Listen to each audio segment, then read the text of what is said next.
The first speaker today is Honorable Anil Nandlall.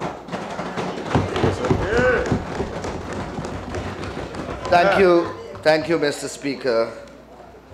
The privilege is mine to make my humble contribution to the debate in relation to the 2016 budget. Mr. Speaker, I would like to take this opportunity to welcome our distinguished guests from Canada and, of course, His Excellency the High Commission. And like you, sir, I hope that their stay here would be memorable. I also would like to extend a warm welcome to a full gallery of students from President's College, sir, who are with us today. And, sir, I also would like to take this opportunity to convey, sir, our deepest sympathy to three Amerindian brothers who have, I understand, have just been killed in a horrific accident in the Rupununi. They have, sir, our deepest sympathy.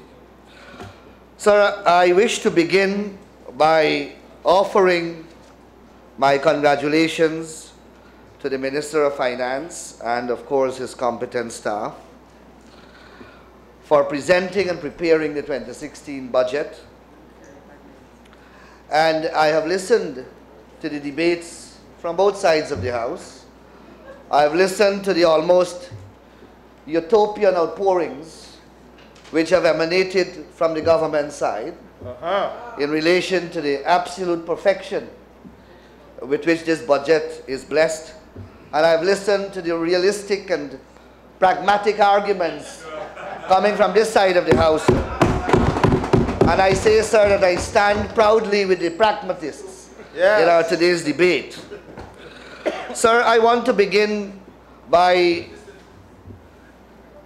beginning with the very title of the budget, sir.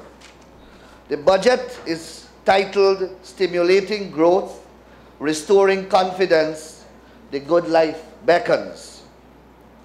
Sir, I thought it curious and indeed courageous that a minister would choose growth in his title as part of his speech.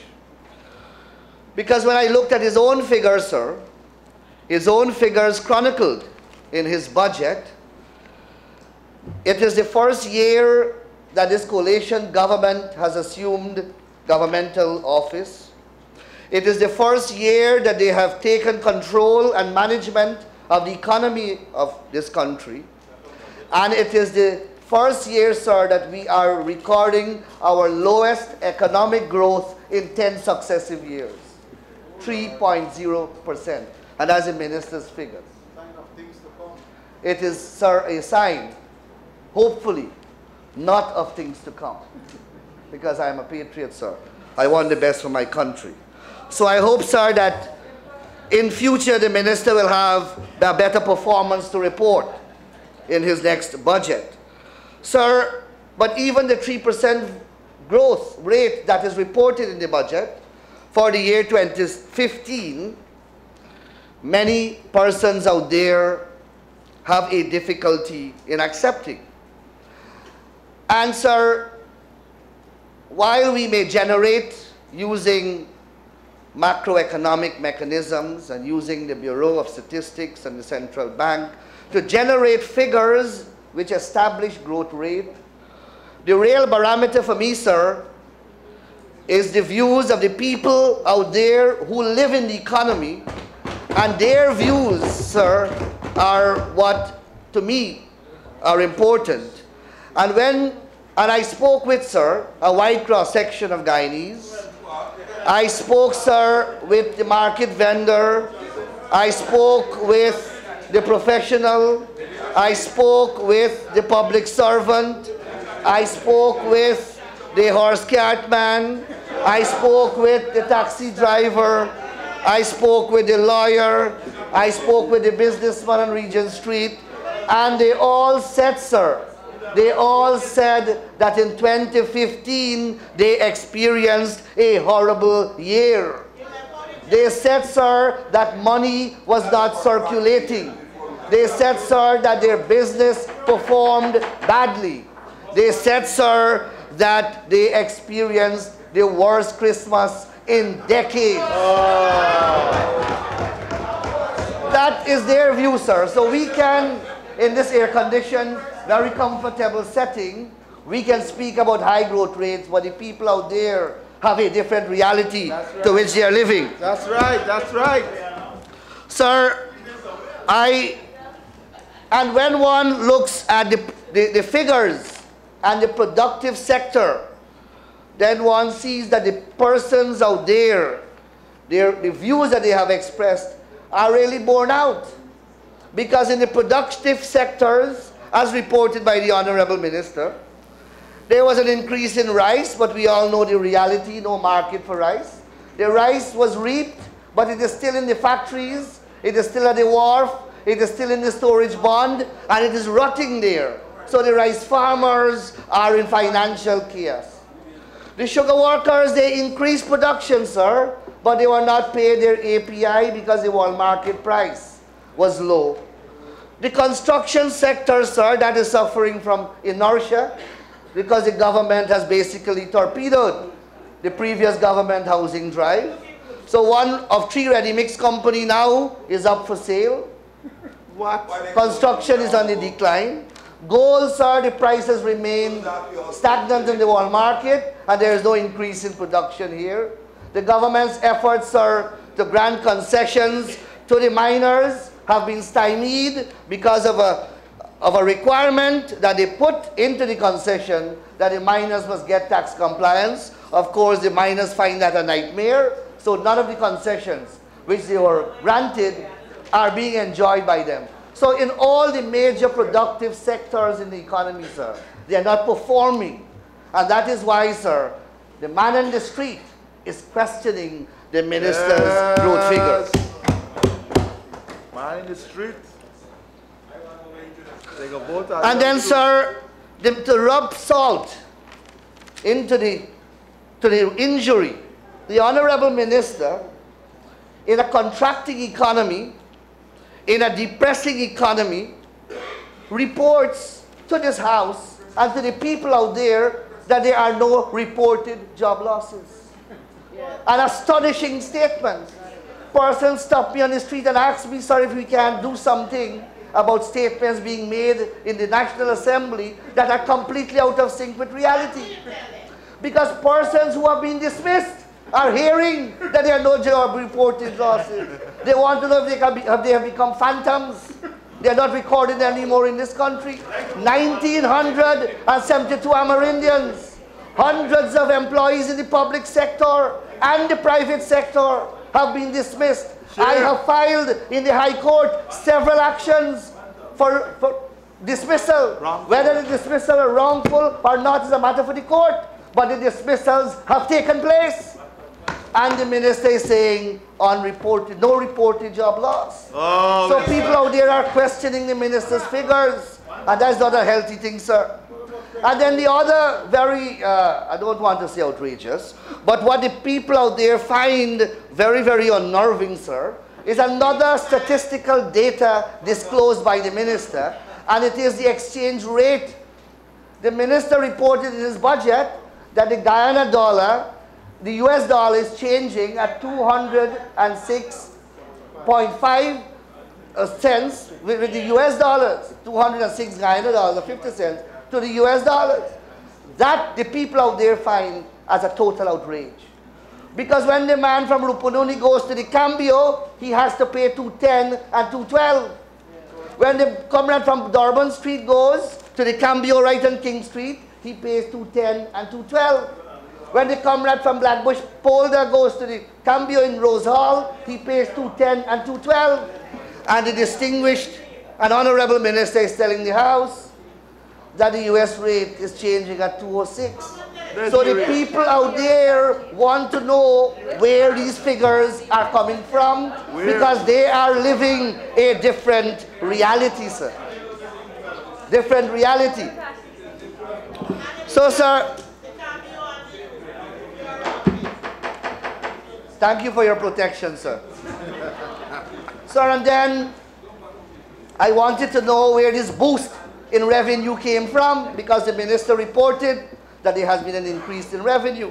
And when I carefully checked the budget, I saw the transfers coming from the extra budgetary funds from the statutory agencies. A total of $9 billion, sir, $9 billion. taken from these agencies that they claim were illegal.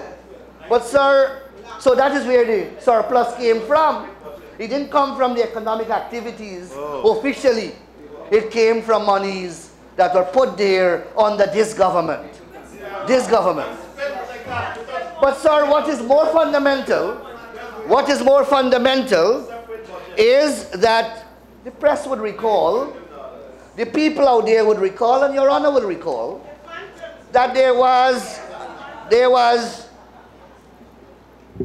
a long and dedicated campaign by the honorable members of that side when they were on this side to remove these monies and place them in the consolidated fund. Mr. Speaker, all manner of arguments were advanced. They said it was unlawful. They said that it is unconstitutional. They said that it is being kept in those funds for corrupt purposes. They brought a motion to this House. They even brought an action in the High Court challenging the legality of these monies. Now, sir, they are in government 9 months after, and they are refusing to transfer these monies. We call upon them, sir, to transfer every single cent in the extra budgetary funds into the consolidated fund. The Lotto Fund has over $28 billion in it. They have only transferred $1 million. Are they keeping $27 billion for corrupt purposes? Wow. I hope not. Let them transfer it now. That is what they said, sir. And let them deliver on that promise. Sir, we were told that growth, sir, comes from consumer spending. Growth comes from consumer spending, comes from investment, from government spending, and from net export. And sir, I looked at the factors in the budget to see what will stimulate this growth that the minister speaks about. Of course, there is going to be government spending, because we are told that it is the highest government injection into the economy in any given financial year thus far. So yes, we know that there will be government spending, but we also know, and the minister will know much more than I do, that government spending alone cannot propel the economy forward, cannot bring the desired growth that he aspires to achieve. So I am looking, sir, for the measures in the budget that will inspire the growth that the minister is speaking of. And what I find, sir, is the opposite is contained in the budget. There is an over-reliance on taxation in this budget. Everyone here would have witnessed the minister reading a slew of legislation bringing to the House just now. All of those legislation are designed to impose additional taxes on the people of this country. Sir, from 2008, as the Honorable Gail Teixeira reminded us yesterday, from 2008 to 2014, our last budget, no additional taxes by this government, our government. Not a single one. In fact, every year we designed different measures to reduce tax burden. Here you have a slew of measures that are designed to increase taxation burdens and then to widen it. The net is so wide, sir, it captures from man to mule. From man to mule, no one is exempted. And sir, that is not the type of model that will achieve the stimulated growth that the minister aspires to achieve. Because when you have increased taxation, Minister, when you have increased taxation, you don't raise salaries at a proportionate level, then you're taking away from the consumer the disposable earnings. So how are we going to get this growth, Mr. Minister? How are we going to get this growth? So, Mr. Speaker, I ask that the minister review this taxation burden that he's imposing on the backs of the people of this country. This budget has no new salary announced, but a dozen and a half or more of taxation impositions. Not a single budgetary salary increases. We are told, sir, that we have to wait on collective bargaining. But the tax measures are coming immediately. They are coming immediately. And another important omission of this budget, if it wants to advance growth, is the lack of a regime of concessions, tax concessions, that will attract investments and encourage consumer spending. What the minister has done, and he does it very grudgingly, he assesses the volume of concessions granted and he has placed a value on it. And essentially, he advances the theoretical argument that our economy cannot afford these concessions because he has placed a value. Well, to the distinguished minister, and I say with the greatest of respect, sir, that that is a very myopic view to take of concessions. You have to look at the concession, sir, but not in isolation. You have to look at the concession, then measure it against the investment that it will yield. Yes, you have to measure it against the jobs that it will create. You have to measure it against the spending that it will generate. And then you get the true picture of what the investment is, what the concessions are. But this budget, sir, and the ideology expressed in this budget is that concession is a bad thing. Let us reduce it. Let us reduce it. That, sir, will not foster, it will not induce, and it will not engender the economic growth that the minister speaks about.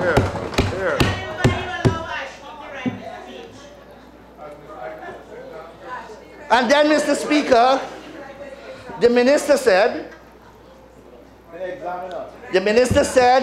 that he wants, and it's a good measure, at least good intention, he says that he will incorporate a new set of procedures which are intended to make business easier, to remove red tapes, to overcome bureaucratic hurdles, and, sir, to reduce corruption and advance efficiency. Very high idealistic principles. I wish him all the best. But the problem is that in the very same budget, he announces a very peculiar budgetary measure. He says that before you can get a public license in this country, you have the applicant must satisfy the agency to which he is applying, one, that all his tax returns are in order, two, that he has paid all his taxes, or that he has an arrangement to pay off all his taxes. Mr. Speaker, that will lead to a bureaucratic nightmare, and that will be a breeding ground for corruption.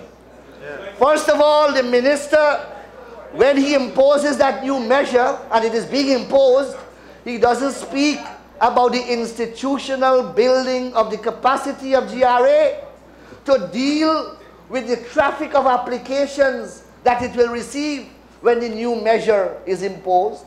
The GRA is the same organization, nothing to improve it, human resources otherwise. But yes, of course, the first duty is to pay your taxes.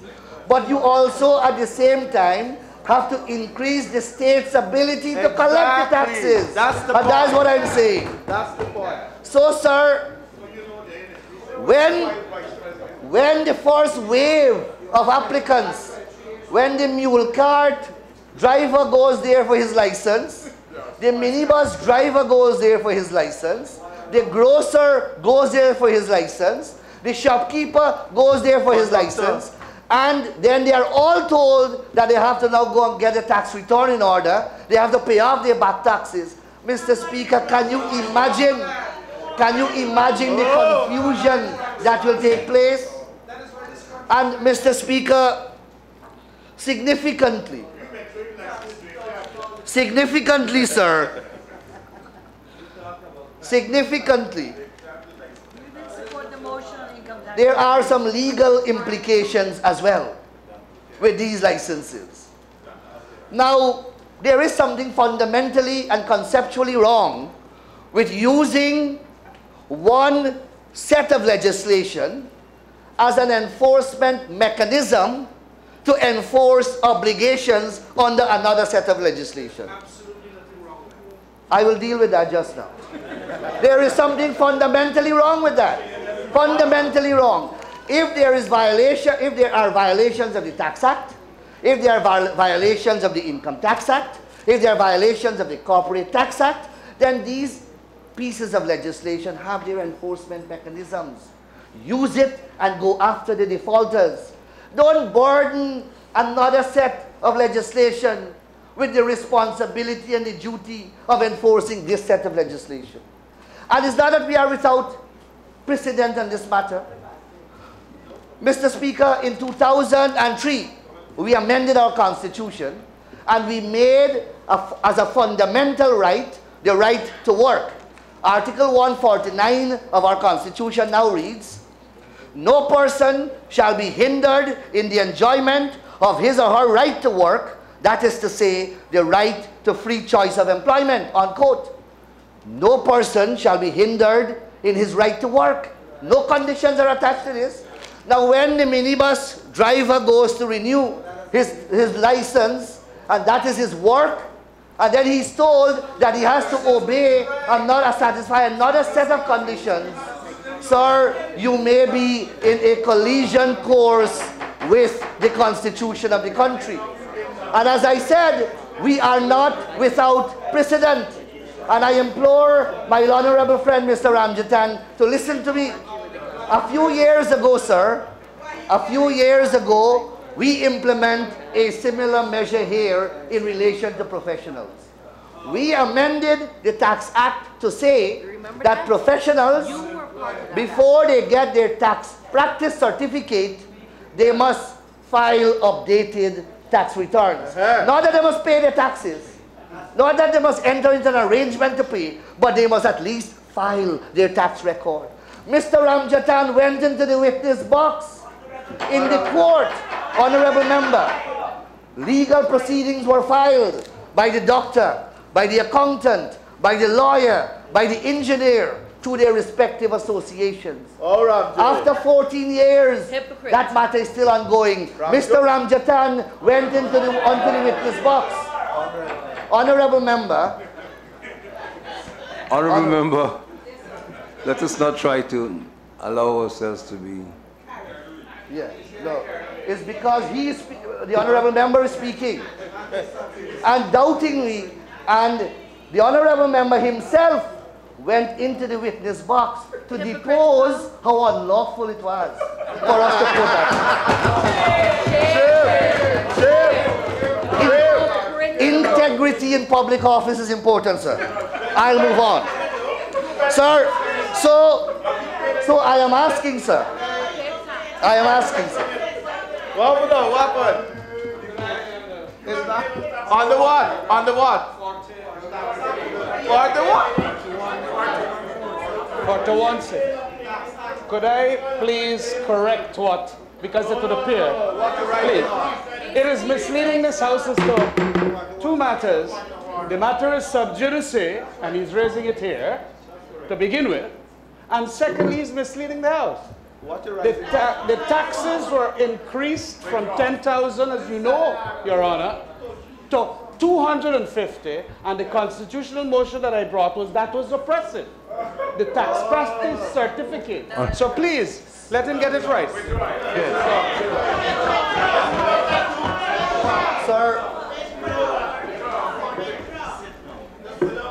Honorable Member,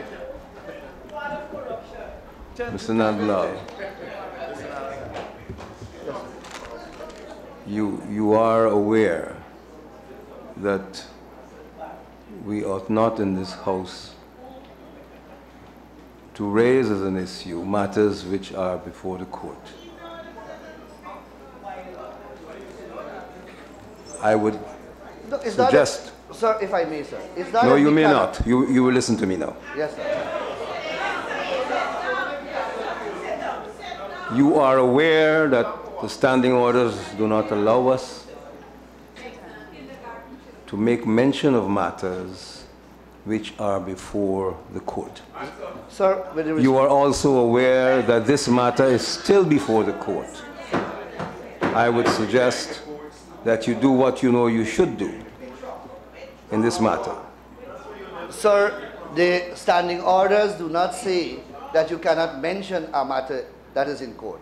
The standing orders say that you cannot mention the matter in such a way as to prejudice the proceedings that is in court. Yes. That is what the standing order is.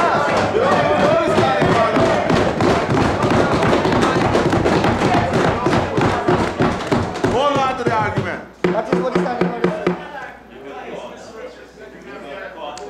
Honorable Member, I shall read the standing orders to you.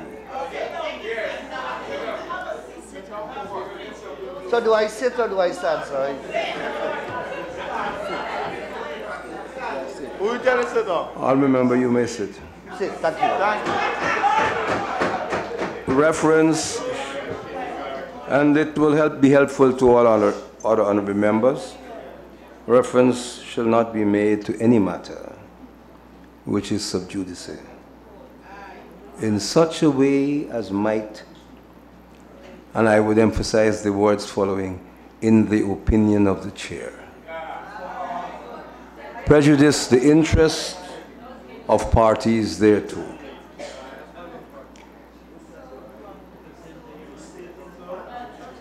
I would think that a reference which includes gratuitous expression like integrity in office, in the same breath as you were making the point, should not form part of your presentation here today. I would invite you to withdraw it and start again. You are fully capable of doing all the things you want to do and saying all that you want to say without gratuitously importing matters which you know you ought not to do.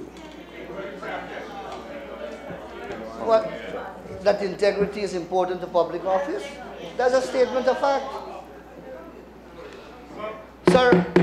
Honorable Member, are you withdrawing the reference? Which reference, sir? I'm unclear. The reference to the case before the court at this time, the reference to the discussion as to who went into the box, the reference as to who argued the motion in relation to the income tax. Sir, I maintain, sir, that there is a challenge in the court against... Honorable Member, the Speaker has asked you a question. I recommend that you withdraw it and start again. I want to make reference to a case that is pending in the court, and I wish to assure Your Honor that I will not say anything to prejudice the outcome of those proceedings. Honorable Member, I give you that, but give the chair what is provided, that is, to determine whether, in his opinion, it's likely to do that. The chair so finds.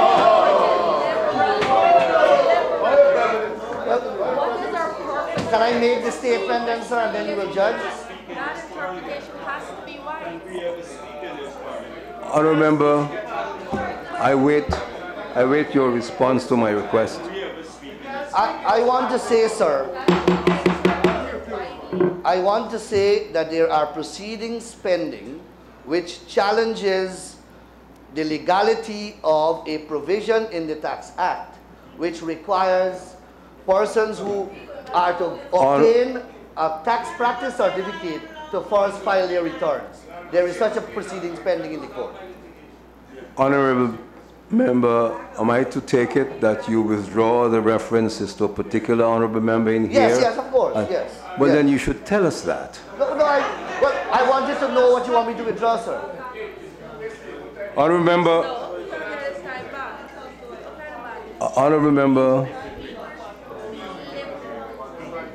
honorable member, I'm waiting for the withdrawal, and then you may proceed.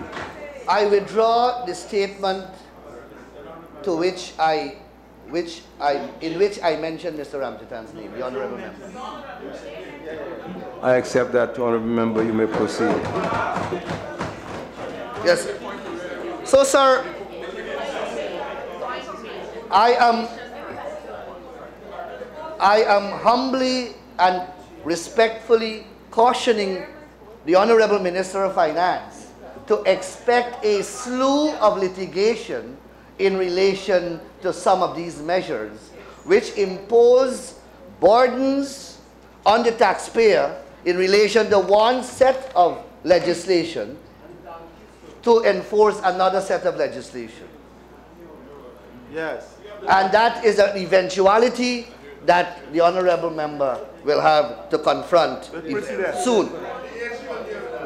Sir, the other issue of growth, because that is the title of the budget, stimulating growth, sir. Now, we can't put stimulating growth on the title of a budget, and that by itself will cause growth. We have to ensure, sir, that we have policies and we have programs that can achieve the growth that we speak about in glossy print. And Mr. Speaker, that is what I want to speak to quickly, some of the measures.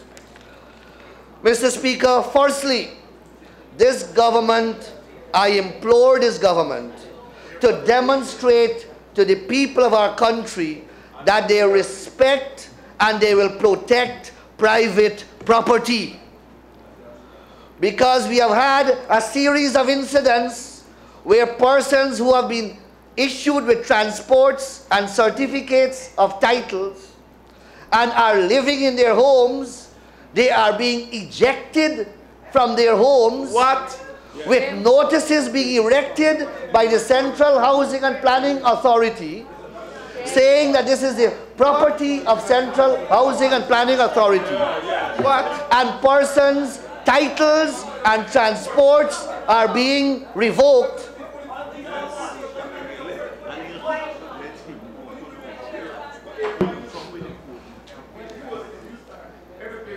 Mr. Speaker, on a point of order, standing order 40A.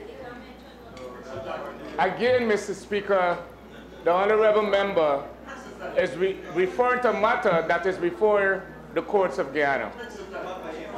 And the matter before that court was actually initiated by him.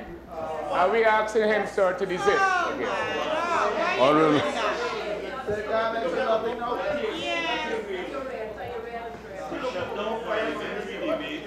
Continue, man. Sir, I am speaking.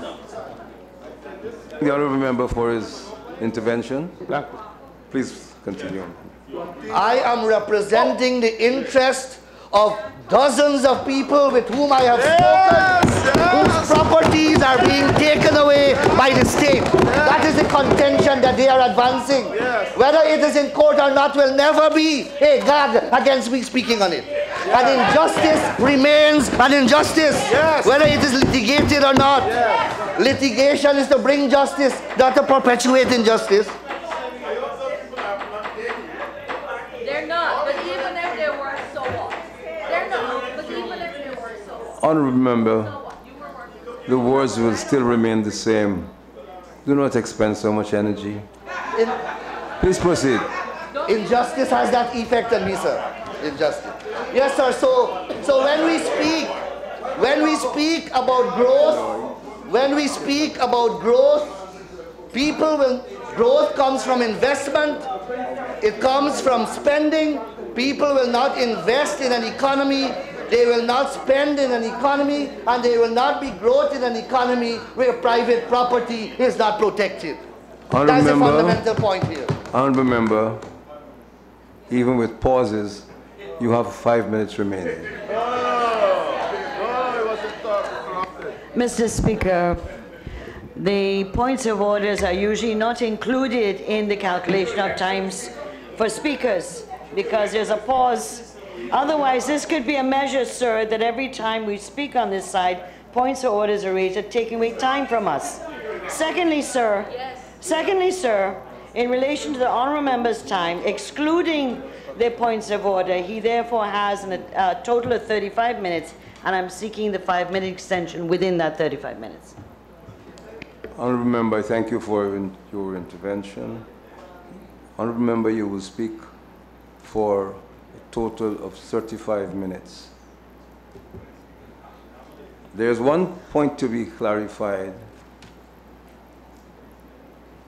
We have here, the Speaker has observed the practice that he observed yesterday and that he's observed in every debate here. When matters are prolonged, the timer goes on hold. It begins again when the honourable member again returns to his statement. There ought not to be any further comment on this, honourable members, unless you feel that your timing should be preferred to mine. Thank you. Please. So, sir, I spoke about the importance of respecting private property. Another important issue, sir, that needs to be reviewed by the Honourable Minister of Finance, another policy, is the use of the SOKU. This use of SOKU. The reports that we have received, sir, are that SOKU is violating the rights of people. It is inimical. The way that it is conducting its business is inimical to the economic interest of this country. People's monies are being seized in whimsical manner. Their jewelry are being taken from them at the airports. That cannot be stimulating to growth, sir. We are asking for a review of SOKU. Sir, it was set up also for a completely different purpose, which is to examine and investigate genuine cases of money laundering and terrorism, not to be unleashed on the people of this country. Mr. Speaker, I want to call on the government, if they want to restore confidence, restoring of confidence in the economy, then they must observe the procurement laws of this country. They cannot handpick contractors and give them millions and millions of dollars of contract without any transparent process and in disregard of the procurement law. Mr. Speaker, we demand also the consumers must enjoy the reduction that is taking place with fuel prices. The real reduction, Mr. Speaker. We want the electricity tariffs to drop. We want also gas at the pump to reduce, because that is important to stimulate growth. Mr. Speaker, we also want the ban to be reviewed on vehicles. A lot has been spoken about in relation to cars. One car and the auto dealers have spoken. Don't bother with me. Don't bother with us. The auto dealers have issued a statement. And they have said that the cars will go up by nearly $2 million. Beyond the reach, beyond the Auto Dealers Association, the umbrella body. It will go beyond the reach of the ordinary consumer. But that's not who I'm worried about. I'm worried, sir, because the budget speaks about growth.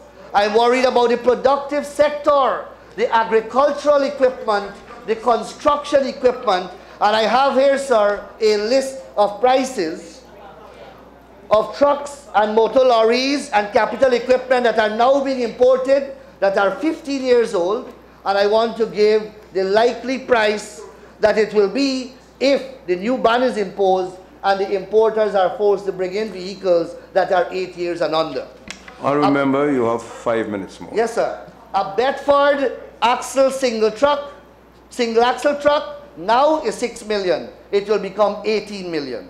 A double axle truck, 9 million. It will be 27 million. A hauler, that's a truck that pulls a container. Double axle is now 7 million. It will be 20 million. A Caterpillar excavator 312 is now 12 million. It will be 24 million. A 320 excavator is 15 million. It will be 36 million. A grader is now 28 million. It will be 68 million. And I have a whole list. It will be, construction will stagnate in this country. And sir, and only special interests are going to benefit. Not the ordinary contractors out there. The special ones like the bees, they are going to benefit. The bees. Right? So sir, I want to move quickly, sir. I want to move quickly, sir, to the legal sector. My learned friend, the Attorney General, sir, the Honorable Attorney General, who is scheduled to speak after me, will have to report on a number of things, sir. He will speak about the opening of the land registry, commercial registry, on Avenue of the Republic. And I hope that he will say, sir, that is a PPP government project. He will speak, sir, about the construction going on in the Georgetown High Court compound, where a building is being erected to house 2 land court judges and registry. And I hope that he will say that is a PPP project. Construction will soon begin at Sparendam to erect an edifice that will house 2 magistrates' court and chambers for the magistrate. I hope that he will say that is a PPP project. He will open this year the family court, and I hope that he will recognize that is a PPP project. He will also, Honourable member, you have 3 minutes remaining. Sir. He will also open the Letter Magistrate Court, sir, later this month, and I hope that he will say that is a PPP project. He will announce the establishment of a new office of the Director of Public Prosecutions in Berbice, and I hope that he will say that is a PPP project. Because other than that, sir, he has nothing else to say. I have read the budget, and there is nothing there, sir, from the legal sector. Sir, so as I wrap up, sir, I looked at the entire estimates, and I was wondering where the growth will come from. And then I stumbled, sir, on the list of expenditures. I stumbled on the item dietary. And I found, sir, that in 2014, the government spent $3.6 billion in dietary. And in 2016, we are budgeting $4.8 billion in dietary. An increase of $1.2 billion on dietary. So, sir, we will have growth. We will have growth, but it will not be economic growth. It will not be economic growth. I thank you very much, sir. Guys, you know the money.